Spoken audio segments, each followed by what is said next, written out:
sitting on the proscenium. He's, that's what it, but you took some theater. Behold the proscenium. Yeah, I imagine he's up there. Has a good vocabulary. Yeah.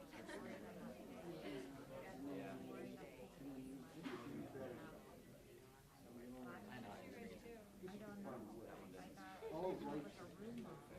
Wow. She emailed everyone and she's like, I'm collecting money for kids, like 10 people. Sounds kind of anatomical, though.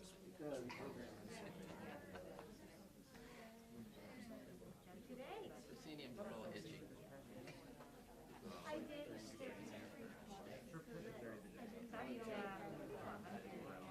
Wasn't sure if this was what I did. No, it was just like I wasn't available for Tuesday. It's just supposed to like talk to people.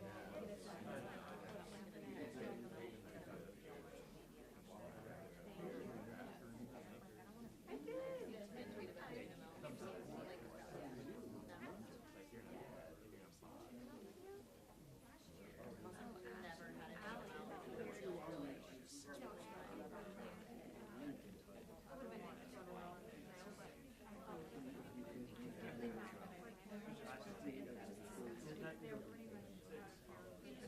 That was not,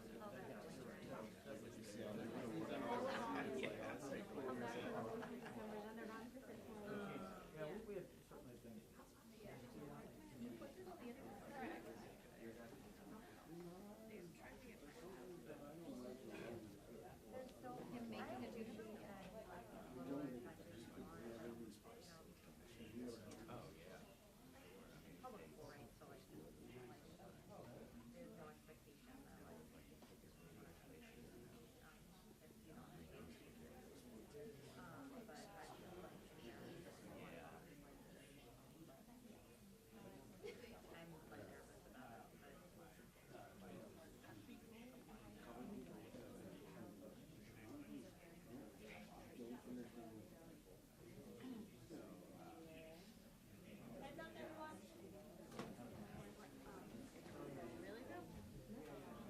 Miss you guys waving and jogging down the street.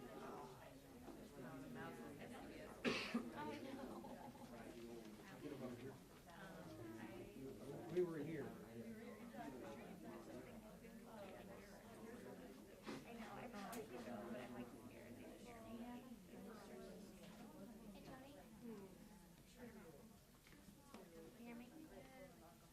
It's good. We were in Ireland, in Northern Ireland, for the elections.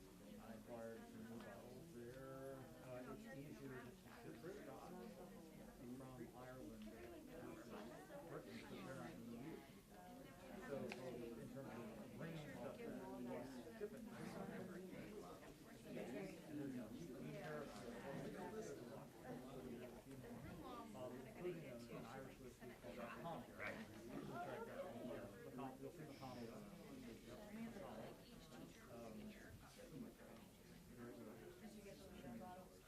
No, I just did a big, I did that too. And went to Bushmill, which is a major one in Northern Ireland. That's typically what.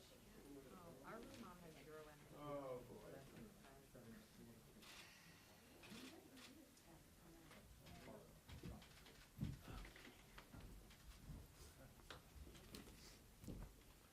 All right. Good morning, everybody. And it is a good morning. It's a great morning. A great morning.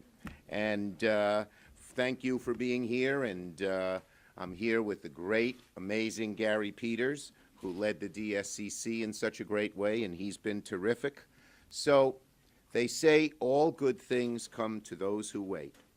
And this outcome is absolutely worth the wait.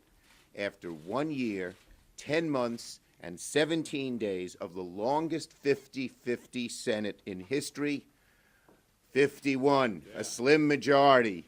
That is great, and we are so happy about it.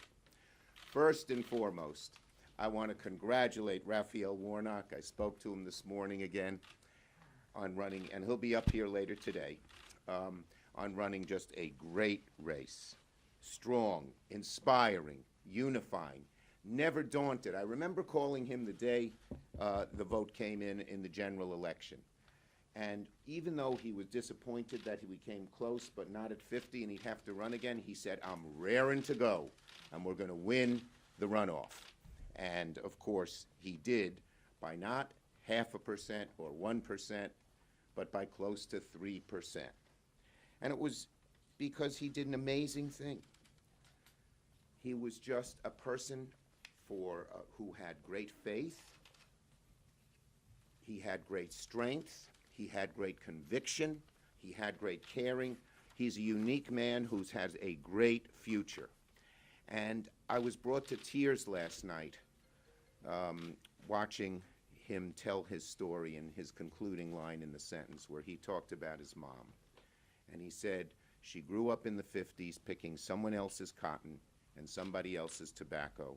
And last night, this is so touching. Every time I read it, I get choked up.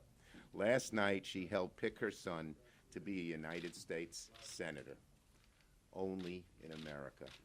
Only in America. You know, 4 years ago, I began recruiting candidates in Georgia. And my first choice was obviously my friend, Stacey Abrams. She said, I don't want to run for Senate, but there's someone as good as me, if not better, Raphael Warnock. And it took me a while to even convince him to meet with me. He was very busy with the job he had at the Ebenezer Baptist Church as pastor of one of the leading pulpits in America. The minute I met him, I finally met him, I said, this guy is special. If there's anyone who can win in Georgia, which was then regarded as a red state, it is this guy. And it took a few more months of persuasion. I had everyone in the Sun call him. Al Sharpton was on TV today mentioning that. And thank God he ran. And of course, the people of Georgia are better off. The Democratic Senate caucus is better off. And America is better off because he ran and won. And as I said, he's going to have a great, great future. So that's first and foremost. Raphael Warnock, an amazing man who has now had 4 victories in 2 years in what was regarded as a red state. And one more point I'd make, I give lots of credit to Stacey Abrams. She and her organizations helped take a state that was very red and made it purple. And it's a lesson for all of us. You don't just come into an election 3 months or 6 months before, but you build organizational strength day after day and year after year. Okay. Second, I'm going to talk about why did Democrats defy history in these midterms? As you know, we did. It's the first time since 1934 where every Democratic incumbent won with the party and with being the party in power. That hasn't happened since 1934, that every incumbent of the party in power won.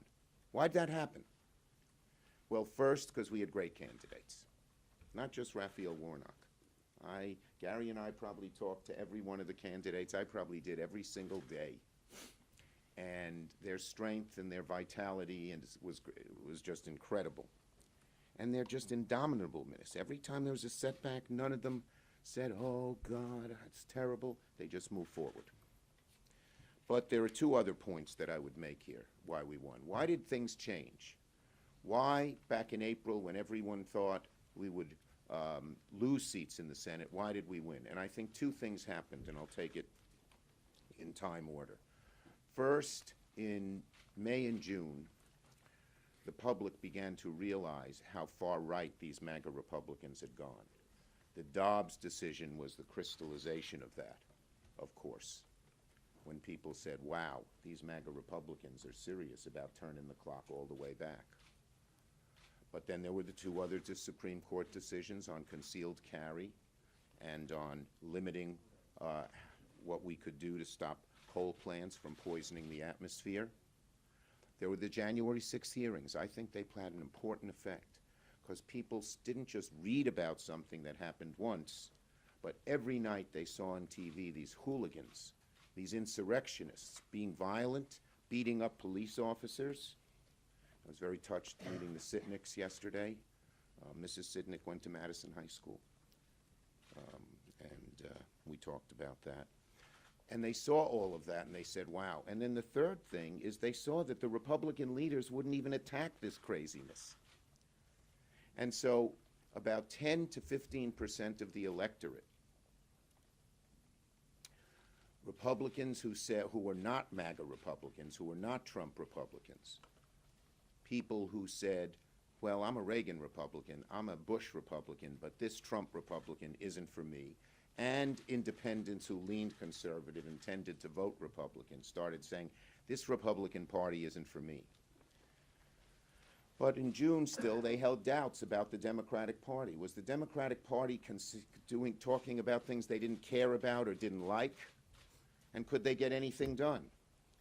And the turning point really occurred that summer, this summer, where we passed 6 major bills, 5 bipartisan, all of which affected people's lives. They were the things people wanted us to talk about. Making the environment better, dealing with high cost of prescription drugs, helping our veterans who were unduly human, dealing with gun safety, getting American jobs here, not in China, with new industries in the CHIPS legislation, expanding health care. And they said, whoa, this Democratic Party is the party that I like. And by September 1st, I thought we'd win the Senate, we'd keep the Senate. Because the combination of those two things was the powerful 1-2 punch that made us defy all the odds and provided the right nutrient agar so our great candidates, both incumbent and non-incumbent, could prevail. And don't take my word for it. This is what I read Lindsey Graham said this morning. He said, quote, Democrats have done a pretty good job of picking issues that motivate their base and have wider support among the public. We, the Republicans, need to be doing the same thing. I think a lot of people in the Republican Party don't see us doing it emphatically as the Democrats. It's one of the few times I'll quote Lindsey Graham with approval, but he said it. Okay. The practical effects of the 51-seat majority, it's big, it's significant, it gives us we can breathe a sigh of relief. Obviously, judges and nominees will be a lot easier to put on the bench. We are so proud of our record with judges. It's one of the most significant things, maybe the most even, things we've done. As you know, we put on the bench 2/3 are women, half are people of color. There are more black women on the federal bench now than there has ever, I think more today than all the others combined before we got into the majority. Biden became president, and we got into the majority. And they're people who they know what people's lives are like. They're not just corporate lawyers or prosecutors. They're public aid, immigration lawyers and consumer advocates and legal aid people, public defenders. So the bench is looking more like America. Now it's going to be easier. So are the nominees. It's been amazing how Republicans have been able to use the 50-50 Senate to procedurally hold up so many appointments. It's going to be a lot quicker, swifter, and easier. It's also going to mean that our committee chairs have more flexibility on legislation. The number of times chairs came to me and said, I'd like to move this bill forward, but in a 10-10 committee, I can't do it. It'll be tied.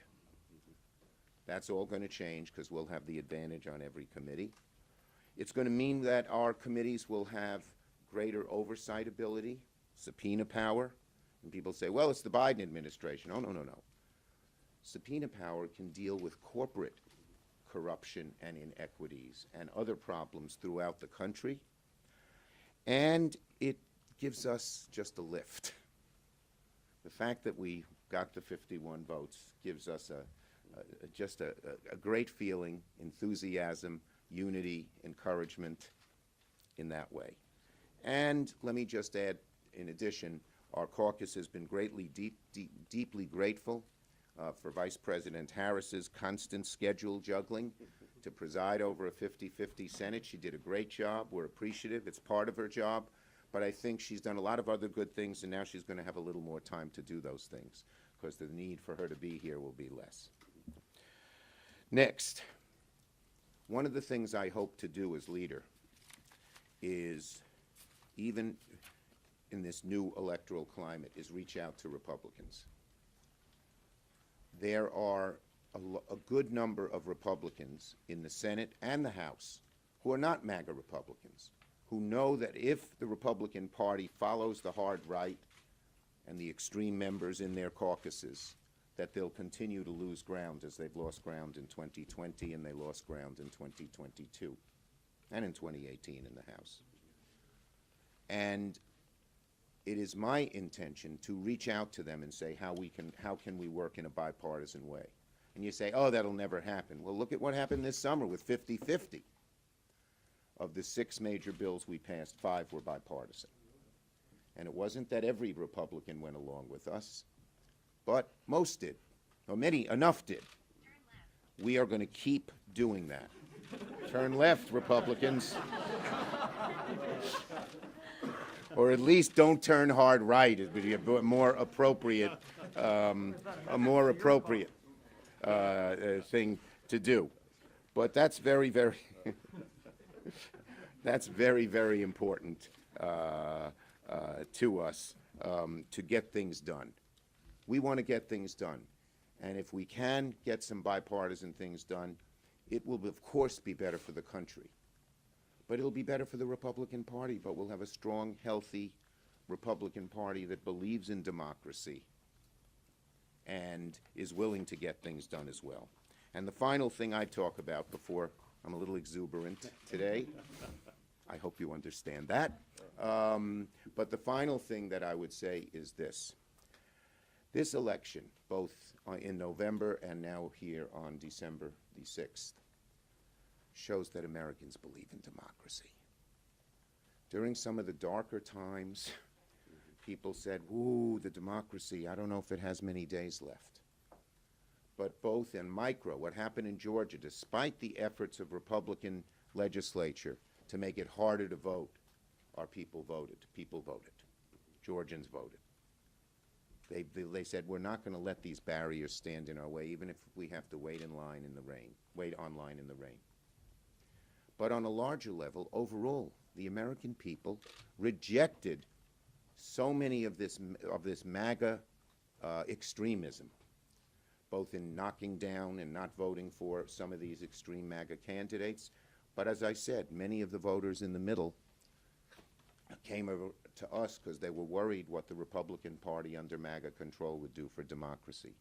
The roots of democracy are deep. This 200-plus year noble experiment is not a fluke. It's hanging around for a long time, as long as we fight for it, and we'll continue to do that.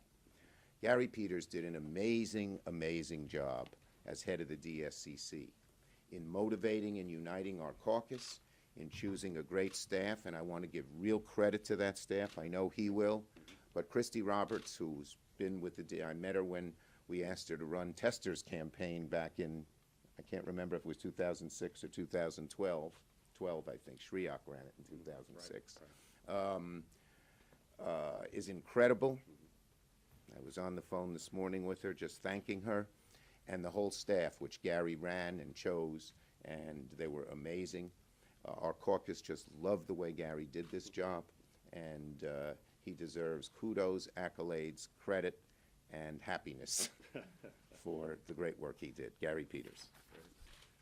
Well, thank you, Chuck. It is indeed a great day and a very, very happy day. And I'll just start off first off with Raphael Warnock. What an amazing candidate, but more importantly, what an amazing individual that he is. And it was just so apparent through that campaign. And as we talked about candidate quality, which was absolutely critical for us to win all of these races, you couldn't get a clearer contrast between two candidates than what you saw in Georgia.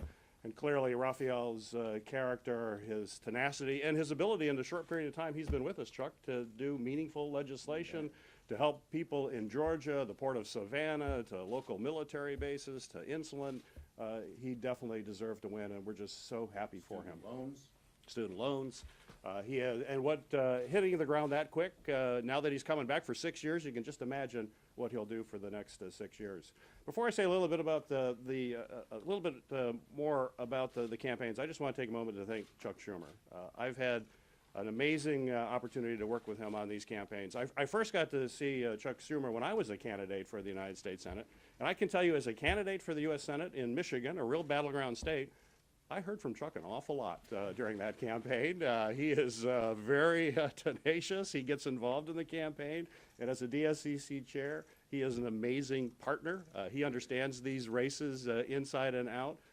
He knows every media market. I mean, it's amazing how he gets involved, and everybody appreciates. Thank you, Chuck, for this victory. That's why he's exuberant for a lot of reasons, but it was a lot of work. One of the main reasons I'm exuberant is him. Well, thank you, Chuck. I appreciate it. And I want to thank the DSCC staff as well. Christy Roberts is an amazing person. I don't think I would have taken this job if she wasn't going to take it. She was really a person, a driving force, great political mind. But everybody on the staff, we're blessed with incredible people on the DSCC who have been working their hearts out. The building is empty now because they're all in Georgia. It'll take a while for them to come back, but we're just so pleased with their work, and they require accolades. I want to just step back briefly. Let's look at where we were 2 years ago when I agreed to take this position, and we talked about, Chuck and I talked about it. We knew this was going to be tough. I mean, this was historically a very tough term. You had the president, Democratic president in the White House. Historically, that doesn't look well for the party. We were just coming out of a pandemic. People were exhausted of the pandemic. The economy was in trouble. That is not a great time to be running. That's the bad news. But I was willing to take that on because I'm used to tough races too in Michigan. Michigan is a pretty tough state, and it really kind of represents the kind of the diversity of our country as well. And as you know, Democrats did extremely well in Michigan this year as well. But we knew we could win in a tough environment. But that was the bad news. It was a tough environment. The good news is it was clear the American people really don't like Republicans that much. I mean, that was clear in all of our research. They were saying they don't offer anything positive. They talk about the problems, but we all know the problems. You saw the ads during the campaign. Inflation's an issue. And the American public said, yeah, we know that. We go to the grocery store. We know it's an issue. Tell us what you're actually going to do about it. They never said what they would actually do about it, whereas we did, as Chuck mentioned, the Inflation Reduction Act to reduce cost. We had issues to run on. Our candidates had issues to run on. Raphael had a great record in Georgia, but all of our candidates across the country could run on that record. And then the contrast between them and their opponents was extreme. And one of the most powerful issues for us was the choice issue.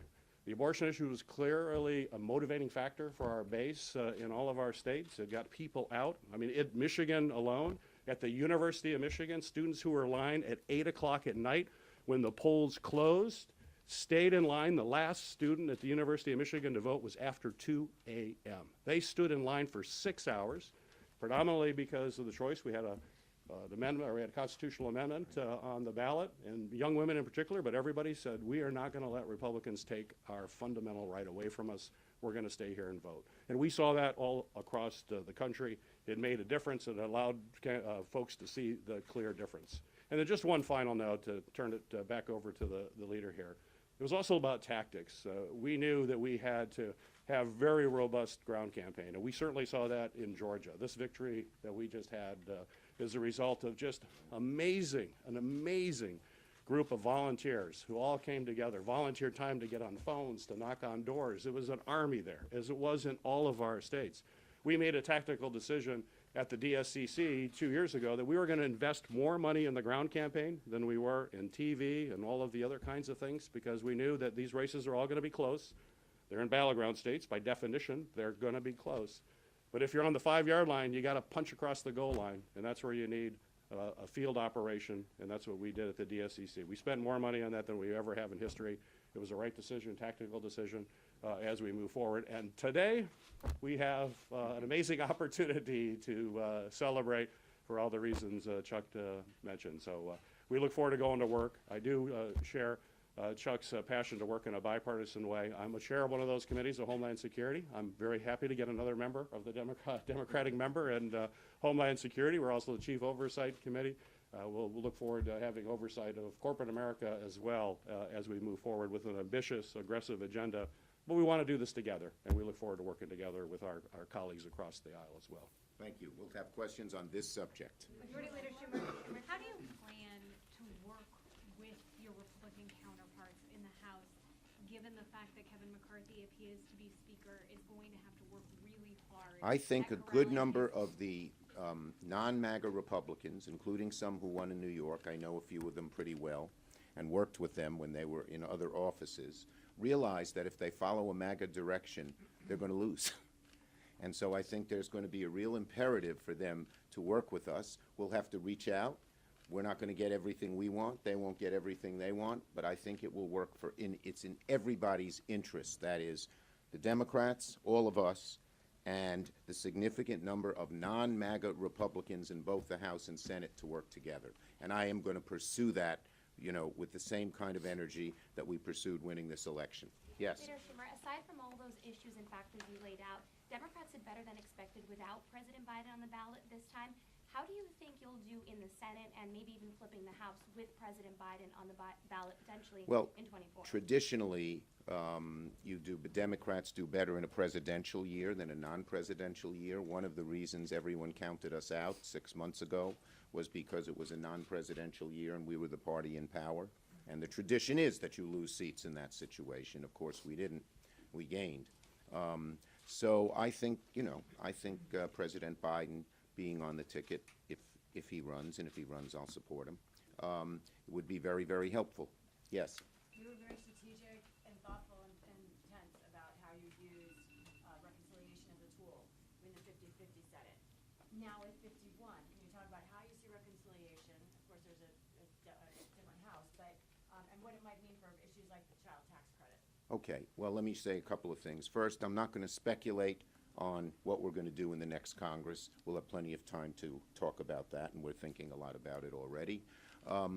And just in general, the child tax credit is something many of us are passionate about, and we would very much like to get it done. It took half the kids in America out of poverty, close to half, not quite half. That's an amazing thing, and it's something that we should aspire to. And and it was supported by a large, a majority of Americans. So we'll keep pursuing it. Yes. Chairman, you said that subpoena powers could be used with 50% with corporations. Do you have particular industries or companies that you No, I'm not. Again, I'm not speculating about the next Congress. Yes. You did a great job protecting your incumbents this cycle. Looking ahead to 2024, are you confident that John Tester and Joe Manchin will run for re-election, and have you begun those conversations to persuade them to stick Okay. around? These are, we have great senators. We have a large number who are up. You named two who are in Trump, Republican-leaning states. But look, they're great candidates, and we're going to do everything we can to help them. Yes. You talked about Vice President Harris having a little more time on her hand, not having to run up to the Capitol all the time. Well, she has plenty to do, believe me. Yes, but does this also mean now that your phone won't be constantly calling Joe Manchin and back and forth there, and Kirsten Sinema, because you have that 51st, but that changes the power dynamic. Joe Manchin and Kirsten Sinema are great members of our caucus. They're very valuable. They don't always agree with us on certain issues, but they are tremendous contributors to our caucus, and we'll continue to work with them. But how does this change the Nope, power nope, dynamic? next. Now that you do have subpoena power, more control over committees, do you anticipate taking the mantle of any of the investigations happening in the House now that House Democrats? Not speculating about the next Congress. Yeah, We gotta sit down, we gotta talk to our members, we gotta figure out the directions we wanna go in. Yes?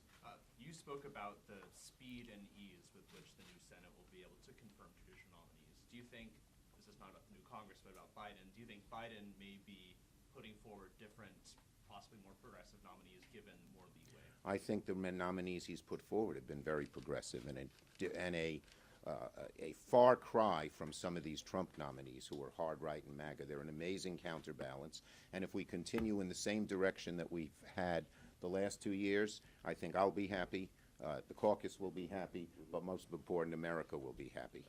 Yes? Leader Schumer, do you see the investigations that you're going to be doing in the next Congress as a counterbalance to the investigations that you're expecting to Again, get from the House as Republicans? I said, we have subpoena power. It gives us certain abilities. We will discuss as we get closer the various ways we may use them. Okay? Last one.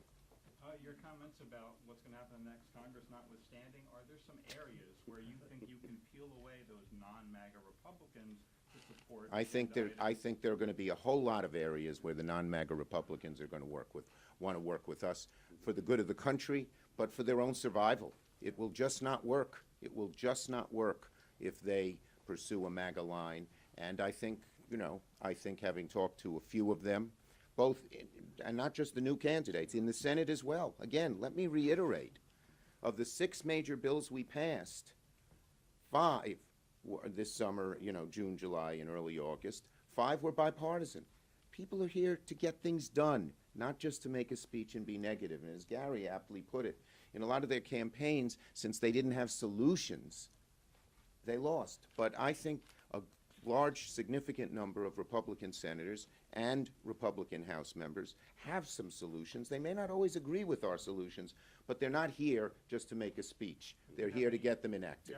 Okay, nope, not going to talk. Thank you, everybody. Comment on the NDAA